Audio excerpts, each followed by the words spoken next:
to intervene with sovereign states' domestic affairs.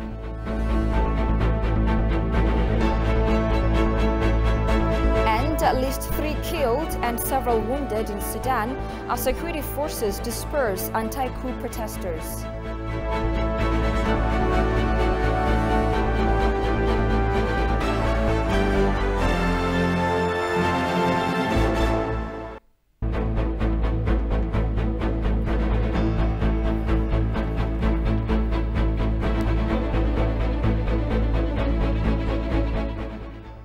Hello, many thanks for joining us. You're watching Addis News Hour with the news. I'm Tabitha John. Do stay with us.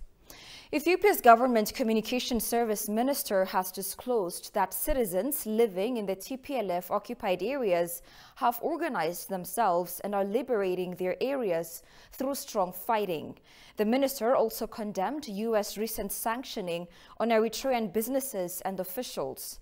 Kazahun Chani has the full account. Minister of Government Communication Service Legasa Tulu said during his media briefing Saturday that citizens living in the occupied territories of Wag Hemra, North Wallo and South Wallo zones are organizing themselves and liberating their areas fighting gallantly. Government Communication Service calls for the general community to stand in unison to fight against the TPLF terrorist group more than ever. According to the minister, the government pleads the surrounding residents for their tireless efforts to fight back the terrorist groups from the occupied areas of Afar and Amhara. የሀገራችንን ሉዓላዊነት ለማስከበር የሚደረገው ዘመቻ እና እንቅስቃሴው ተጠናክሮ ቀጥሏል። The campaign of the general community to enforce law and order in the country has been vibrant, particularly in the occupied areas, as our people have been suffering from the inhuman treatment, economic crisis and psychological situations, predominantly in districts of Wag Hemra, in North Wallo, around Kobo and Kidan and so on. And in districts like Daunt, the people have been aggressively fighting, organizing themselves and assigning their local leaders to demolish the enemy and free their occupied surroundings, as well as the areas that are targeted by the TPLF terrorists ahead.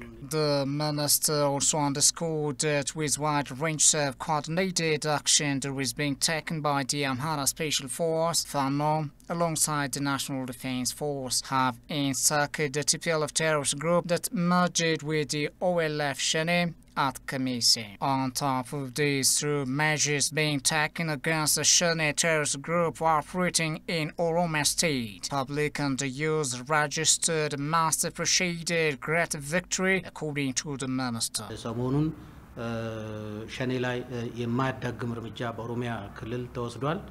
This week around North Shore, actions have been taken against the Shene terrorist group, and its faction that were operating in North Shore was demolished. Around West Wallega and Horro Guduru, it can be said that the Shene group has been fully dismantled by the government forces. In general, with the united forces of the Oromia Militia Special Forces and the National Defense Force, this Shene terrorist group has been severely attacked by the National Defense Forces.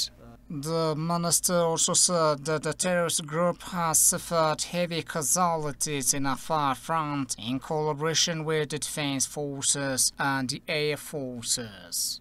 ጀግናው የአፋር ልዩ ኃይል ሚሊሻ ከሀገር መከላከያ ሰራዊትና አየር ኃይል ጋር በመቀናጀት In Afar area, the militia and special forces, together with the defense forces and the air force, have been made successful attacks that resulted in heavy human and material loss to the enemy.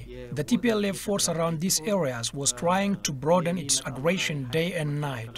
The minister also condemned United States' recent sanctioning on Eritrean business and officials. According to United States State Treasury Department statement, the United States continues threatening and pressurizing Ethiopian and Eritrean governments. The United States stands ready to pursue additional actions, including against the government of Ethiopia and the Tigray People's Liberation Front, if there is not tangible progress toward the cessation of hostilities, the statement reads. The individuals and entities designated today are the Eritrean Defense Force, People's Front for Democracy and Justice, Abraha Kassam, Hedri Trust, Agos Gabrahewat, Wilde Kidan, and Red Sea Trading Corporation. The U.S. intervention in the affairs of sovereign states has proved destructive and against human rights principles. Ethiopians are showing resistance to the U.S. government's interest of invading Ethiopia. As the U.S. proxy war in Ethiopia through TPLF and its allies fails, the U.S. is currently assuming direct warfare. Habtamu Ashagwe tells us more. After the Northern Command has been attacked by TPLF gangs, the federal government is taking proper measures to ensure the law and order in the state of Tigray. However, some Westerners, particularly the US government, is pressurizing Ethiopia to prolong the life of the dying TPLF mafias.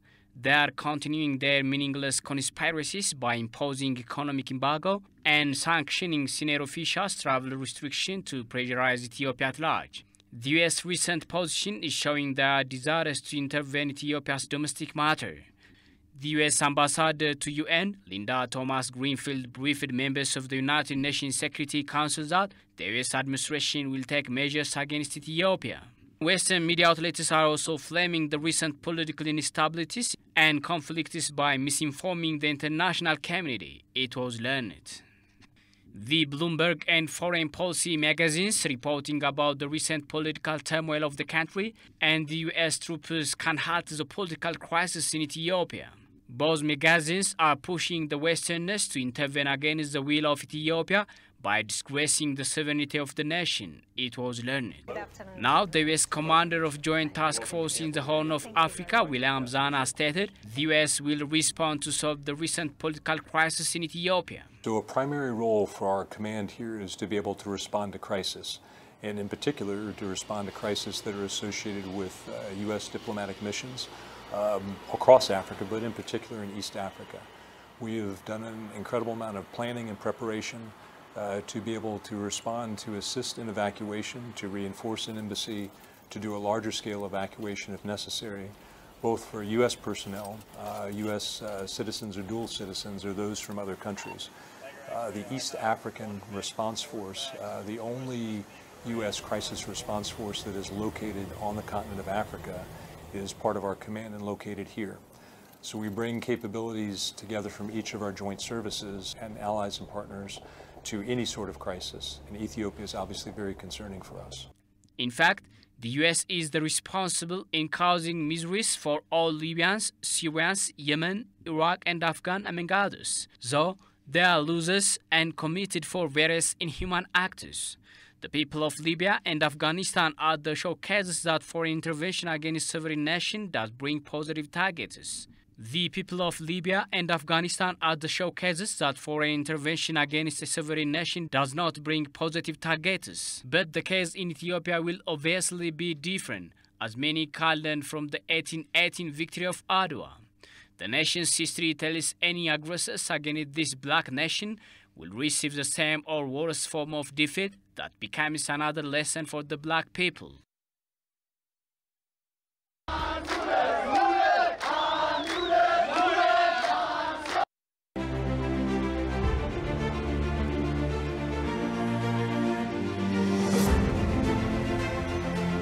Fossil of our human ancestor, one of the old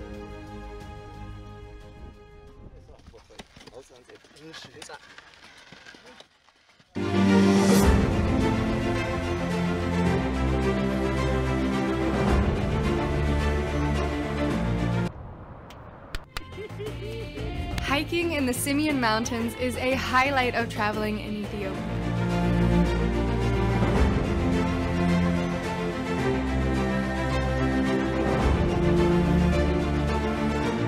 Kingdoms and empires.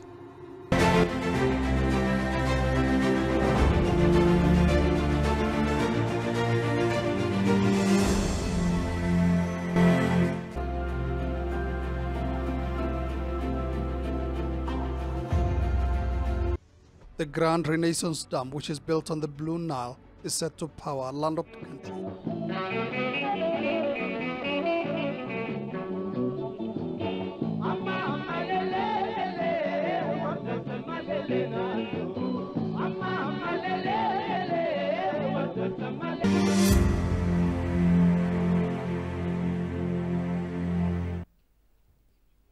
Welcome back. You're watching Addis News Hour.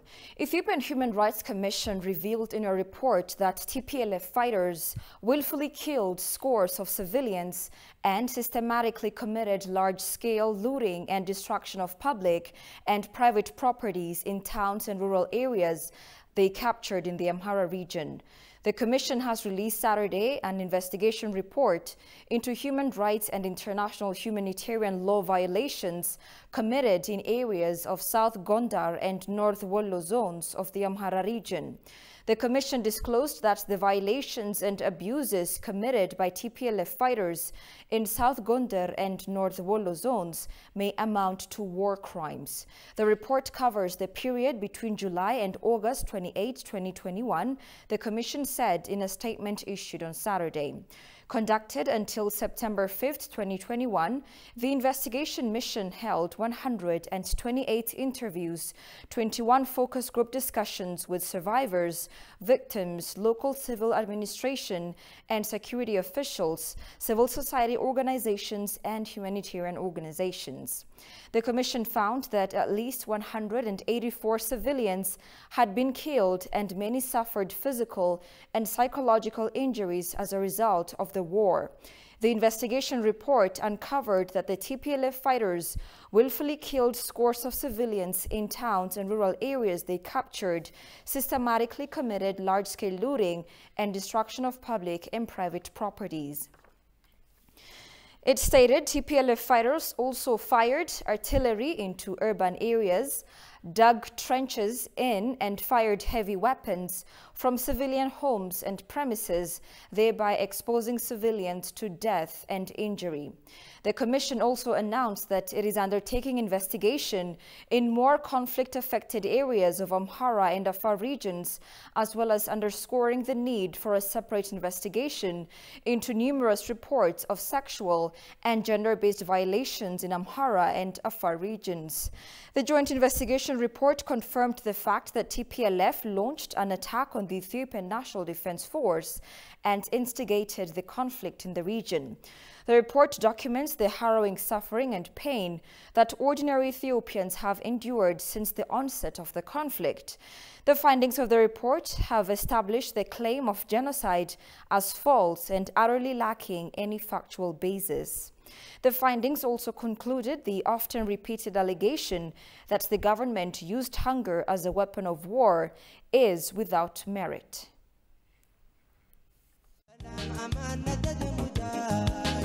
Oh wow. Yeah, this is beautiful.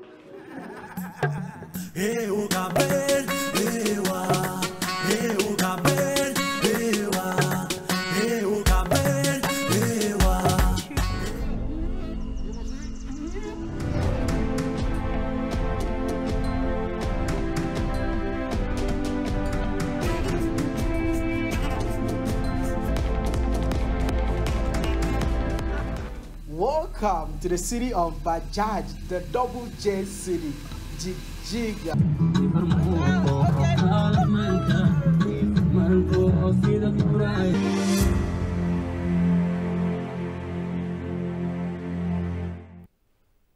Welcome back again. Kenyan politician and former parliamentarian Farah Malim describes the TPLF gangs as Trojan horses serving as U.S. agents.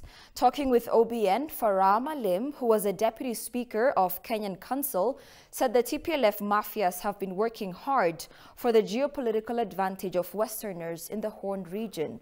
Haptamu Ashagri has more.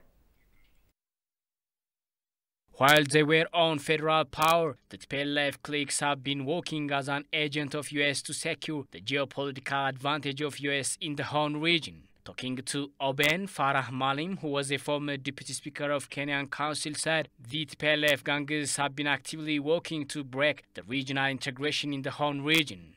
According to Malim, the TPLF is expanding its tyrant tactics into other neighboring countries in a bid to create disintegration within African countries. TPLF has been, for a very long time now, I think since they came to power, the darling of the West, and it's been used against African interests or Pan-African interests in the region. And basically, it was a fascist terrorist organization that brutalized the whole of Ethiopia and all the countries in the neighborhood: Eritrea, Somalia, South Sudan, Sudan, which is the Sudan Republic. It brutalized literally everybody, and for a very long time, and was the blue-eyed boys of the West, to be more specific, the Americans themselves.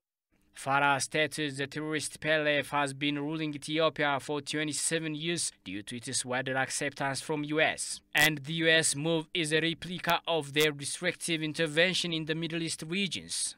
The US administration has been using TPLF as Trojan horse to realize their agenda to the Horn region, Farah underlined. He stated that TPLF has been orchestrating various atrocities, human rights violations, the killing of innocent civilians, as well as inhuman acts for over 3 decades in Ethiopia.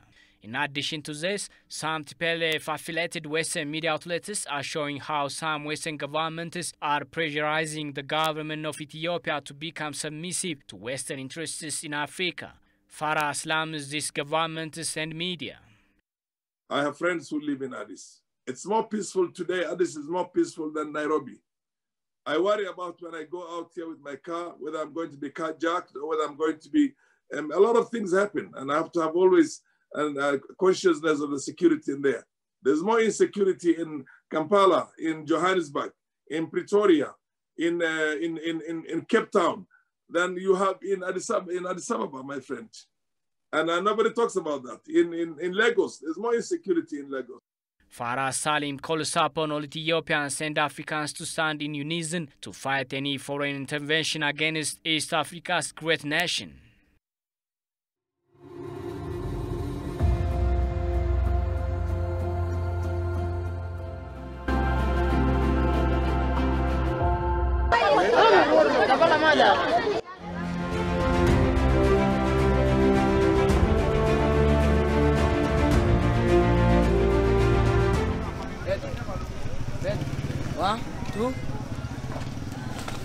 Water reservoir is a biosphere's paradise. Hippos, crocodiles, monkeys, and a lot of expedition. Acidic pools and salt lakes.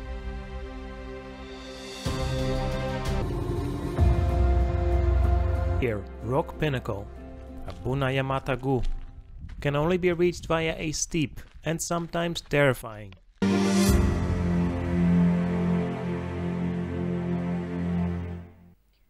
And finally to Sudan. At least 3 killed and several wounded in Sudan as security forces disperse anti-coup protesters. Demonstrators' main demand continues to be the generals hand over power to civilians. Sintayo Tamrat has more from Associated Press.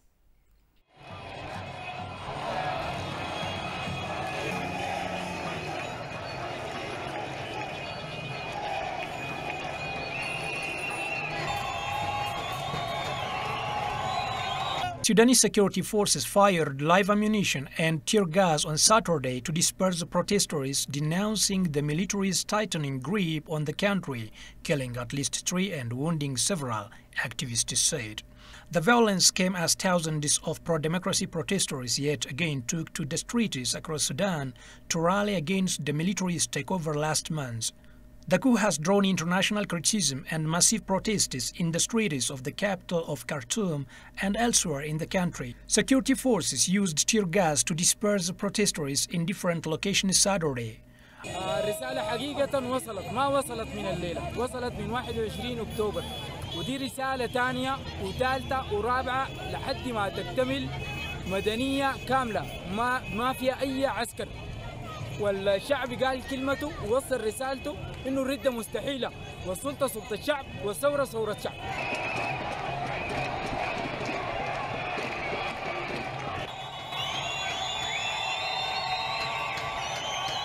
The Sudanese military seized power October 25, dissolving the transitional government and arresting dozens of officials and politicians. The takeover appended a fragile planned transition to democratic rule, more than 2 years after a popular uprising forced the removal of long-time autocrat Omar al-Bashir and his Islamist government. حنقول إنه ثورتنا مستمرة، الثورة حتكون مستمرة إلى أن تتحقق مطالب الشعب السوداني ولكل السودانيين.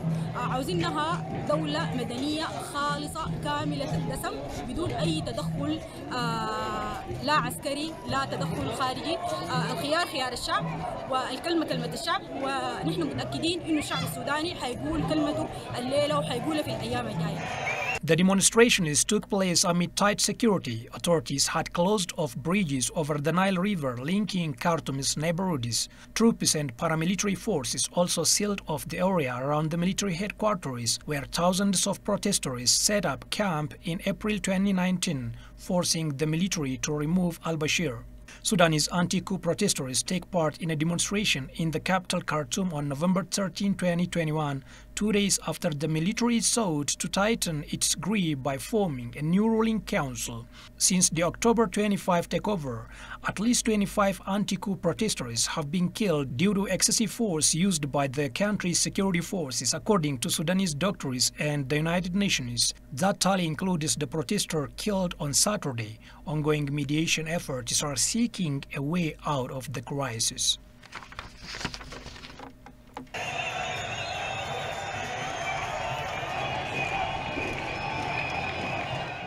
You're watching Addis News Hour. A quick reminder of the day's headlines. United States continues politicization of human rights to intervene with sovereign states' domestic affairs.